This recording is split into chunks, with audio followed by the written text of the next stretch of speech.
Hi friends, कैसे हैं आप सभी। उम्मीद करता हूँ आप सभी ठीक होंगे और अपना स्टडी ध्यान से करते होंगे। तो आज हम लोग हिंदी से संबंधित ऑब्जेक्टिव प्रश्न करने वाले हैं, जो कि ये सभी प्रश्न आप सभी के लिए काफ़ी महत्वपूर्ण होने वाला है। तो आज हम लोग 30 ऑब्जेक्टिव प्रश्न करने वाले हैं, जो कि ये सभी प्रश्न आप सभी के लिए काफ़ी महत्वपूर्ण है। इसलिए इस वीडियो को बिल्कुल स्किप मत कीजिएगा और अंत तक देखिएगा। चैनल पर नए आए हैं तो चैनल को सब्सक्राइब कर लीजिए और वीडियो अच्छा लगे तो लाइक, कमेंट और अपने दोस्तों के साथ ज़्यादा से ज़्यादा शेयर कीजिएगा। चलिए आज का क्वेश्चन स्टार्ट करते हैं। क्वेश्चन नंबर 1 रहेगा, लड़कियां क्या हैं, कठपुतलियां हैं, किसे इस बात पर गर्व है। तो ऑप्शन है भाई बहन को, मामा मामी को, माता पिता को, चाचा चाची को। जिसका राइट आंसर ऑप्शन सी रहेगा, माता पिता को। याद रखिएगा और ये क्वेश्चन इंपॉर्टेंट था। जिसका राइट आंसर ऑप्शन सी रहेगा, माता पिता को। चलिए अगला क्वेश्चन देखते हैं 2 नंबर। नलिन बिलोचन शर्मा का जन्म कहाँ हुआ था। तो याद रखिएगा, नलिन बिलोचन शर्मा जी का जन्म कहाँ हुआ था। तो जिसका राइट आंसर ऑप्शन सी रहेगा, बाराघाट पटना। याद रखिएगा, जिसका राइट आंसर ऑप्शन सी रहेगा, बाराघाट पटना। अगला क्वेश्चन है 3 नंबर क्वेश्चन है, नखधर मनुष्य आज किस पर भरोसा कर रहा है। ऑप्शन है एटम बम पर, बंदूक पर, लाठी पर, लोहे के विभिन्न हथियारों पर। जिसका राइट आंसर है ऑप्शन ए रहेगा, एटम बम पर। याद रखिएगा, नखधर मनुष्य आजकल किस पर भरोसा कर रहा है। तो एटम बम पर। जिसका राइट आंसर ऑप्शन ए रहेगा। अगला क्वेश्चन देखते हैं 4 नंबर, हजारी प्रसाद द्विवेदी का जन्म कब हुआ। ऑप्शन है 1905 ईस्वी में, ऑप्शन बी है 1907 ईस्वी में, ऑप्शन सी है 1909 ईस्वी में, ऑप्शन डी है 1911 ईस्वी में। तो याद रखिएगा, जिसका राइट आंसर रहेगा ऑप्शन बी 1907 ईस्वी में। याद रखिएगा, हजारी प्रसाद द्विवेदी जी का जन्म कब हुआ था। तो 1907 ईस्वी में। चलिए अगला क्वेश्चन है 5 नंबर क्वेश्चन है, नख या नाखून किसका प्रतीक है। तो याद रखिएगा, नख या नाखून किसका प्रतीक है। तो पशुता का। जिसका राइट आंसर ऑप्शन सी रहेगा, पशुता का। याद रखिएगा। अगला क्वेश्चन है 6 नंबर, बेतामा दान पत्र किस समय का है। बेतामा दान पत्र किस समय का है। ऑप्शन है 1012 ईस्वी का, ऑप्शन बी है 1021 ईस्वी का, ऑप्शन सी है 1022 ईस्वी का, ऑप्शन डी है 1020 ईस्वी का। तो याद रखिएगा, जिसका राइट आंसर ऑप्शन डी रहेगा, 10 जिसका राइट आंसर जिसका राइट आंसर रहेगा 1020 ईस्वी का, यानी कि 1020 ईस्वी का। जिसका राइट आंसर ऑप्शन डी रहेगा। चलिए अगला क्वेश्चन देखते हैं। अगला क्वेश्चन है 7 नंबर, पंडित बिरजू महाराज लखनऊ घराने की किस पीढ़ी के कलाकार थे। ऑप्शन है 6ठी पीढ़ी, 7वीं पीढ़ी, 9वीं पीढ़ी, 8वीं पीढ़ी। तो याद रखिएगा और ये क्वेश्चन इंपॉर्टेंट क्वेश्चन है। जिसका राइट आंसर ऑप्शन बी रहेगा, 7वीं पीढ़ी का। याद रखिएगा, जिसका राइट आंसर ऑप्शन बी रहेगा, 7वीं पीढ़ी का। अगला क्वेश्चन है 8 नंबर, प्रगतिशील साहित्य का संबंध है। प्रगतिशील साहित्य का संबंध है। यदि वीडियो अच्छा लगे तो लाइक, कमेंट और अपने दोस्तों के साथ ज़्यादा से ज़्यादा शेयर कीजिएगा। ज़्यादा से ज़्यादा शेयर कीजिएगा। प्रगतिशील साहित्य का संबंध है। तो याद रखिएगा, राइट आंसर ऑप्शन सी रहेगा, बौद्ध दर्शन से। जिसका राइट आंसर ऑप्शन सी रहेगा, बौद्ध दर्शन से। अगला क्वेश्चन है 9 नंबर क्वेश्चन है, प्रेमधन अपना आदर्श किसे मानते हैं। ऑप्शन है महात्मा गांधी को, विवेकानंद को, रविंद्रनाथ टैगोर को, भारतेंदु हरिश्चंद्र को। तो याद रखिएगा, प्रेमधन अपना आदर्श किसे मानते थे। तो भारतेंदु हरिश्चंद्र को। याद रखिएगा, राइट आंसर ऑप्शन डी रहेगा जिसका। अगला क्वेश्चन है 10 नंबर, सुमित्रा नंदन पंत को किस रचना पर ज्ञानपीठ पुरस्कार प्राप्त हुआ। ऑप्शन है चिदम्बरा, ऑप्शन बी है सत्याकाम, ऑप्शन सी है लोकायतन, ऑप्शन डी है स्वर्ण किरण। तो याद रखिएगा, सुमित्रा नंदन पंत जी को किस रचना के कारण ज्ञानपीठ पुरस्कार मिला था। तो जिसका राइट आंसर चिदम्बरा के कारण। याद रखिएगा, जिसका राइट आंसर ऑप्शन ए रहेगा, चिदम्बरा के कारण सुमित्रा नंदन पंत जी को ज्ञानपीठ पुरस्कार मिला था। याद रखिएगा। अगला क्वेश्चन देखते हैं। 11 नंबर क्वेश्चन है, भारत माता कविता में भारत का कौन सा चित्र प्रस्तुत किया गया है। ऑप्शन है आदर्श, काल्पनिक, यथातथ्य, इनमें से कोई नहीं। तो जिसका राइट आंसर ऑप्शन सी रहेगा, यथातथ्य। याद रखिएगा, जिसका राइट आंसर ऑप्शन सी रहेगा। अगला क्वेश्चन है 12 नंबर, मेरे बिना प्रभु के लेखक कौन है? मेरे बिना तुम प्रभु के लेखक कौन है? ऑप्शन है रेनन मारिया रिल्के, ऑप्शन बी है सुमित्रा नंदन पंथ, ऑप्शन सी है रामधारी सिंह दिनकर, ऑप्शन डी है इनमें से कोई नहीं। तो याद रखिएगा, राइट आंसर ऑप्शन ए रहेगा, रेनर मारिया रिल्के, जिसका राइट आंसर ऑप्शन ए रहेगा। अगला क्वेश्चन है 13 नंबर क्वेश्चन है,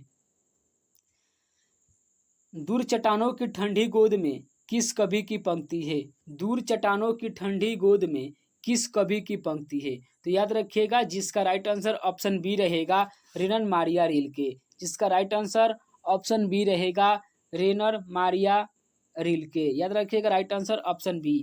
अगला क्वेश्चन है, मेरे बिना तुम प्रभु किस भाषा से अनुवादित थे? मेरे बिना तुम प्रभु किस भाषा से अनुवादित थे? ऑप्शन है अंग्रेजी, रूसी, फ्रांसीसी, जर्मन। तो याद रखिएगा, जिसका राइट आंसर रहेगा ऑप्शन डी, जर्मन। याद रखिएगा, राइट आंसर ऑप्शन डी रहेगा। चलिए अगला क्वेश्चन देखते हैं। 15 नंबर क्वेश्चन है, सीता अपने को क्या मानती थी? तो सीता अपने को एक भिखारिन मानती थी, जिसका राइट आंसर ऑप्शन सी है, सीता अपने आप को क्या मानती थी? तो सीता अपने आप को एक भिखारिन मानती थी। अगला क्वेश्चन है, जिस संज्ञा से एक ही वस्तु का बोध होता है उसे कहते हैं? तो याद रखिएगा, जिस संज्ञा से एक ही वस्तु का बोध होता है तो उससे क्या कहते हैं? जिसका राइट आंसर रहेगा ऑप्शन डी, जातिवाचक संज्ञा। याद रखिएगा, जिसका राइट आंसर ऑप्शन डी रहेगा, जातिवाचक संज्ञा कहते हैं। अगला क्वेश्चन है 17 नंबर क्वेश्चन है, इनमें से कौन संज्ञा का उदाहरण नहीं है? तो याद रखिएगा, इनमें से कौन संज्ञा का उदाहरण नहीं है? तो वह, जिसका राइट आंसर ऑप्शन ए रहेगा, वह। अगला क्वेश्चन है, इनमें से कौन सर्वनाम के प्रकार हैं? तो याद रखिएगा, इनमें से कौन सर्वनाम के प्रकार हैं? तो संबंधवाचक, जिसका राइट आंसर ऑप्शन सी है, संबंधवाचक। ये द्रव्यवाचक है और ये व्यक्तिवाचक और ये भाववाचक, ये सभी संज्ञा के प्रकार है, जबकि संबंधवाचक सर्वनाम के प्रकार हैं। याद रखिएगा।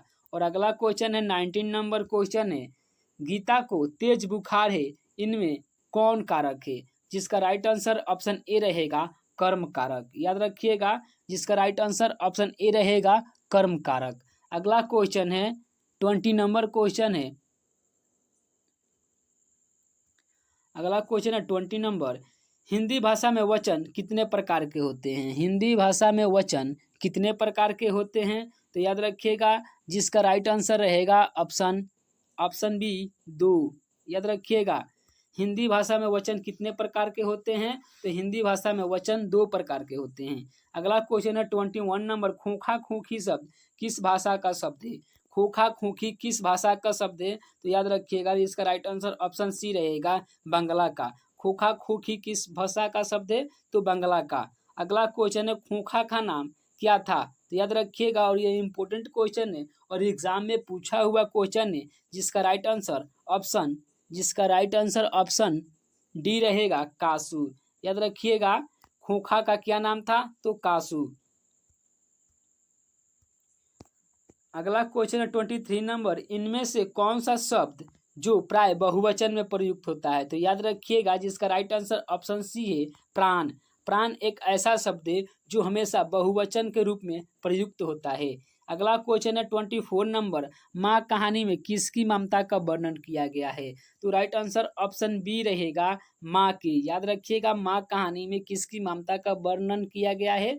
तो माँ की। अगला क्वेश्चन देखते हैं 25 नंबर क्वेश्चन है, मंगू की माँ को कितने पुत्र थे? तो याद रखिएगा, मंगू की माँ को कितने पुत्र थे? तो जिसका राइट आंसर ऑप्शन ए रहेगा, 2 पुत्र थे। याद रखिएगा, मंगू की माँ को कितने पुत्र थे? तो मंगू की माँ के 2 पुत्र थे। अगला क्वेश्चन है 26 नंबर, जिसके शिखर पर चंद्र हो के लिए एक शब्द है। तो याद रखिएगा, जिसके शिखर पर चंद्र हो उसे क्या कहते हैं एक शब्द में? तो चंद्रशेखर। जिसका राइट आंसर ऑप्शन बी रहेगा, चंद्रशेखर कहते हैं। याद रखिएगा। 27 नंबर क्वेश्चन है अपना, 27 नंबर क्वेश्चन है, वर्णों या ध्वनियों के सार्थक मेल को कहते हैं। तो वर्णों या ध्वनियों के सार्थक मेल को क्या कहते हैं हम लोग? तो शब्द कहते हैं। जिसका राइट आंसर ऑप्शन ए रहेगा, शब्द कहते हैं। याद रखिएगा, ये क्वेश्चन इंपॉर्टेंट है। वर्णों एवं ध्वनियों के सार्थक मेल को क्या कहते हैं? तो शब्द कहते हैं। अगला क्वेश्चन है 28 नंबर, कम खाने वालों के लिए एक शब्द है। तो याद रखिएगा, जो कम खाते हैं उसके लिए एक शब्द कौन सा है? तो अल्पहारी, अल्पाहारी, जिसका राइट आंसर ऑप्शन सी है, अल्पाहारी। याद रखिएगा। और अगला क्वेश्चन है 29 नंबर क्वेश्चन है, राम खाता होगा कौन सा काल है? तो देखिए ऑप्शन है भविष्य काल, संदिग्ध वर्तमान, भूतकाल, ऑप्शन डी है कोई नहीं। तो याद रखिएगा, राम खाता होगा कौन सा काल है? तो संदिग्ध वर्तमान काल है, जिसका राइट आंसर ऑप्शन बी रहेगा, संदिग्ध वर्तमान काल। और अगला क्वेश्चन है 30 नंबर क्वेश्चन है, और ये अंतिम क्वेश्चन है, निम्नलिखित में से कौन सा संज्ञा का प्रकार है? तो ऑप्शन है पुरुषवाचक, संबंधवाचक, निजवाचक, तो व्यक्तिवाचक। तो याद रखिएगा, जिसका राइट आंसर है ऑप्शन डी रहेगा, व्यक्तिवाचक। याद रखिएगा, व्यक्तिवाचक में ये वाचक ऐसे रहेगा, मिस्टेक हुआ है, ये वाचक ऐसे रहेगा। तो निम्नलिखित में से कौन सा संज्ञा का प्रकार है? तो इसका राइट आंसर ऑप्शन डी रहेगा, व्यक्तिवाचक संज्ञा। याद रखिएगा, जबकि ये पुरुषवाचक, संबंधवाचक, निजवाचक ये सभी सर्वनाम के प्रकार हैं, जबकि व्यक्तिवाचक संज्ञा के प्रकार हैं। याद रखिएगा। चलिए आज के लिए इतना ही काफ़ी है, मिलते हैं नेक्स्ट वीडियो में। Thanks for watching.